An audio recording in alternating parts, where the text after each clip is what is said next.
कहानी पसंद आने पर लाइक, कमेंट, शेयर जरूर करें। आज की नई कहानी मनहूस आदमी। विजयनगर के एक गांव में रमैया नाम का एक व्यक्ति रहता था। गांव के सभी लोग उसे मनहूस मानते थे। उनका मानना था कि यदि सुबह उठकर किसी ने सबसे पहले रमैया का चेहरा देख लिया तो उसे पूरे दिन भोजन का नसीब नहीं होगा। जब यह बात महाराज कृष्णदेव राय तक को पता पहुंची, तब उन्होंने वास्तविकता को जानने का निर्णय लिया। उस रात रमैया को राजमहल बुलवाया गया और राजमहल के कक्ष के सामने वाले कक्ष में उन्हें रहने की व्यवस्था की गई। रात भर रमैया उस कक्ष में सोया रहा। अगली सुबह महाराज कृष्णदेव सीधे रमैया के कक्ष में गए और उन्होंने उसका चेहरा देखा।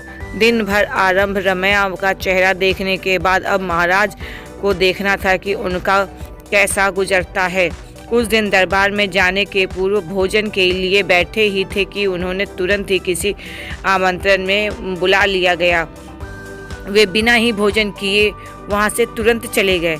दरबार की कार्यवाही जो प्रारंभ हुई थी तो देर तक चलती रह गई। दरबारी के कारण कार्यवाही समाप्त होने में महाराज कृष्णदेव राय को जोरों की भूख लग गई।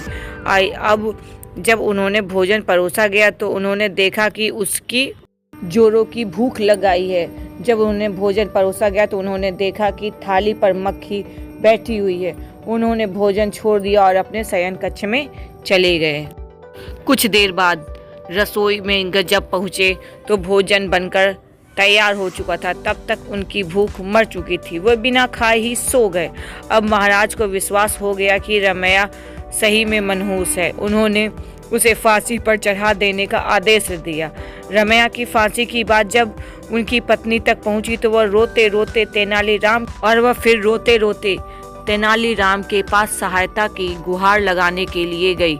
तेनालीराम ने उसे विश्वास दिलाकर उसे घर भिजवा दिया। अगली सुबह जब सैनिक रमैया को फांसी पर लटकाने जा रहे थे तब रास्ते से उनकी भेंट तेनालीराम से हुई। तेनालीराम ने रमैया को कान में कुछ कहा और चला गया। इधर फांसी गृह पहुंचने के बाद सैनिकों ने रमैया को उनकी अंतिम इच्छा पूछी। रमैया ने कहा, मैं महाराज को एक आदेश भिजवाना चाहता हूँ। एक सैनिक द्वारा वह संदेश महाराज तक पहुँचाया गया। संदेश इस प्रकार था कि महाराज, सुबह सबसे पहले चेहरा देखने से किसी का अगर पूरा दिन भोजन नसीब नहीं होता तो लेकिन महाराज आपका मुंह देखने पर तो जीवन ही हाथ धोना पड़ता है।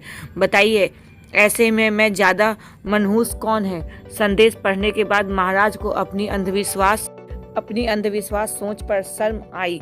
उन्होंने सैनिकों से कहा, रमैया को बुलवाया और पूछा कि तुमने ऐसा संदेश क्यों भिजवाया, किसके परामर्श से भिजवा दिया है।